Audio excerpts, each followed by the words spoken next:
everyone! Welcome, people of Earth and wherever you're from.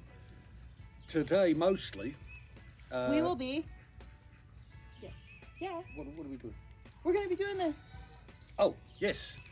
The Dry Pour Wars. Rose Haven Homesteading. Let's take a look Dry pour at wars. how the dry pour slab held up after... What's it been? 9 months? Almost a year. Almost. Gosh, it has been almost. So it's been a long while, quite a while. Mm-hmm. So we're going to clean it and show you what it looks like after that time. Now, what everybody's going, oh, dry pours are rubbish, dry pours are good, blah, blah, blah. Why do you do a dry pour? Why did we do a dry pour? I think number one reason was our cement mixer broke. That was number one. Number one. That's right. So we had to figure out a different option of being able to get the slab that we wanted to pour in the location that we wanted to pour in, which you can see it's very level, like so, very, very level. And so that was sort of a level hillside kind of way. Yeah, it was very level. And so we had to figure out how can we get all the material that we need, the equipment that we needed, and not have to worry about a truck, right? Because that was the other thing. With the big truck, I think the minimum is 4 yards. So we needed just slightly over a yard. Basically a yard and 8 bags. So we couldn't get a truck. Well, there's no U-cart around here, and there isn't a short pour dude who will come and do it. A short pour. A short pour. Plus the fact, with our access, there's no way anything like that could get to us. So we had an option. Yeah. Mix it wet by hand or do a dry pour. When we did it, it was hot and sunny. And it was also supposed to be raining, which is what's happening today. We just are in between thunderstorms. Yes, and rain. so we are trying to get this done for you guys really quick because you've been patiently waiting for us to reply to you with some of these questions and finding out how our slab is holding up and all of the stuff, as well as our coop. How is our coop doing? Because we also redesigned it, trying to figure out how it was going to hold up compared to what we're used to from our old home state in California. Now, where we used to live in California, the weather there is what? Boring. It's Nothing always happens. the same. It goes from 50 to 75. That's about And it. rains in January, maybe an inch, and that's Except about for it. right now, of course. Apart we move. from we moved. Yeah. Now they've had torrential, all kinds of rubbish. But anyway, aside from that, back to the slab. So, It's a combination of both. We're updating on the slab, but we're also giving you an update on the coop too. So we're just combining it all. all right, let me cover the slab, and you can cover the coop. So, Okay. All right. So 'Cause we with the write slab, this, we are scripted. with the cement mixer, you can do 2 60-pound bags, as far as I've ever experienced with the mixer I had. 2 60-pound bags, that's about the max you can put in it. Here we can't get 60s, they do 80s.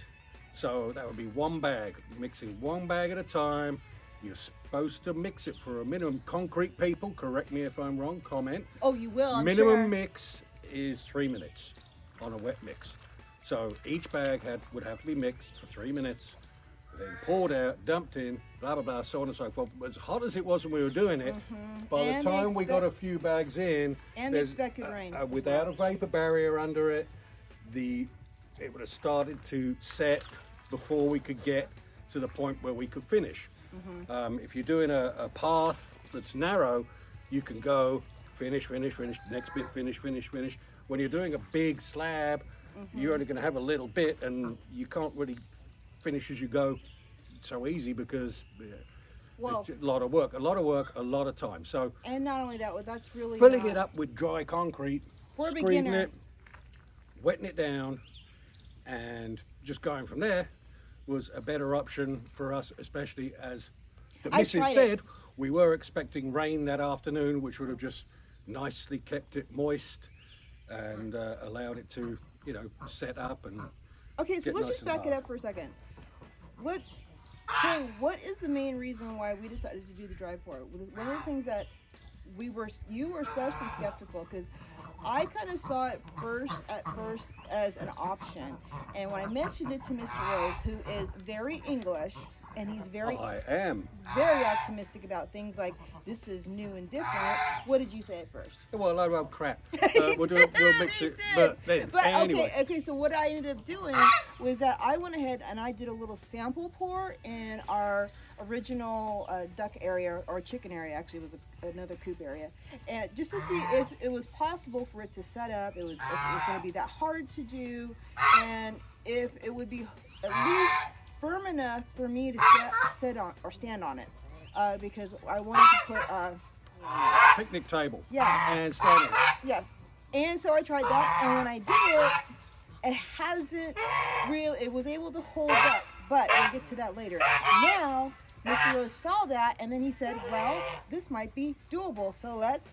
Did I do it like that? Yeah. Oh, No, with a well, chicken neck. it was- Or a goose neck.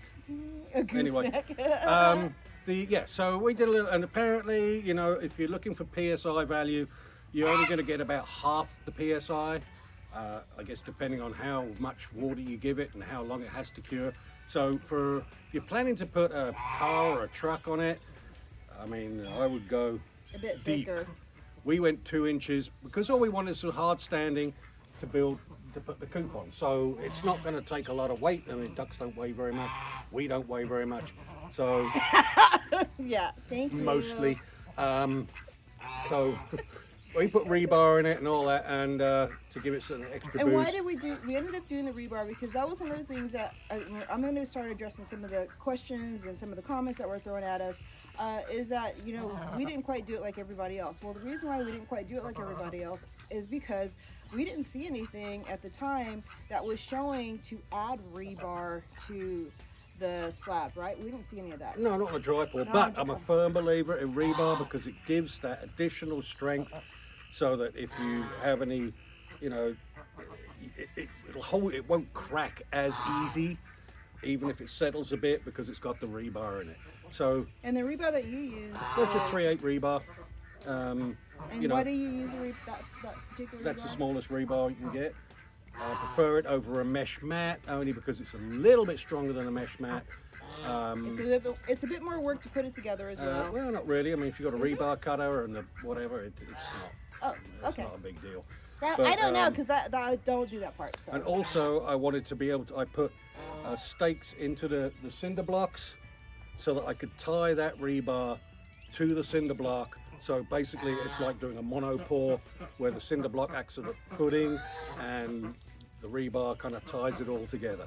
And the reason why we ended up doing the cinder blocks is because when we did do our sample, when I did do my sample pour in the duck area at the time, we noticed that one of the problems that we're having was the edge. And because, and that pour, hello, hi New Year, that pour happened to be, it happened to, well, okay, that pour, I didn't put it, what do you call that? Form.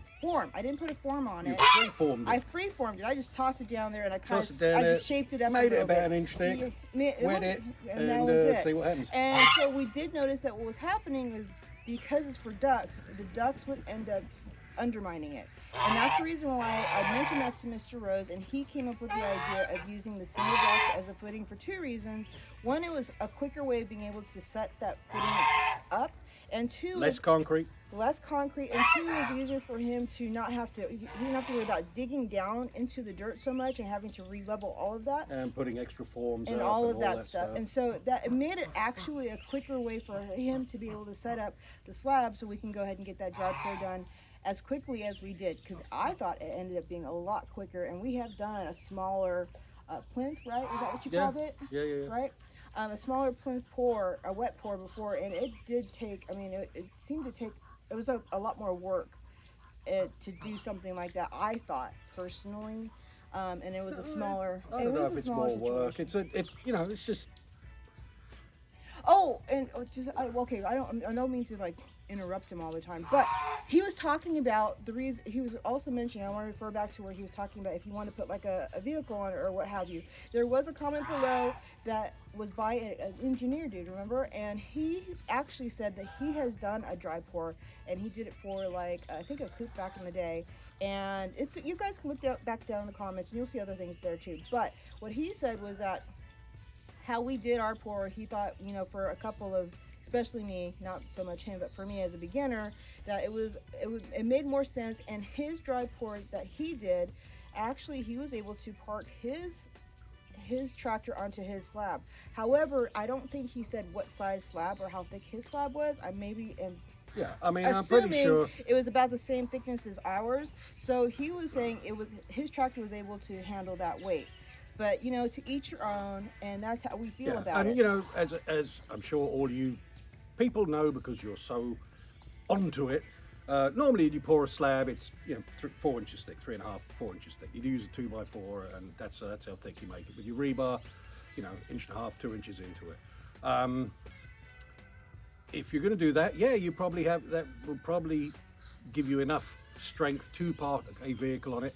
We did this 2 inches because we were just looking for some hard standing and the edges enough to nail down the walls and have something for it to stick to without the edge breaking off. So that's why we added. Not undermining it easily.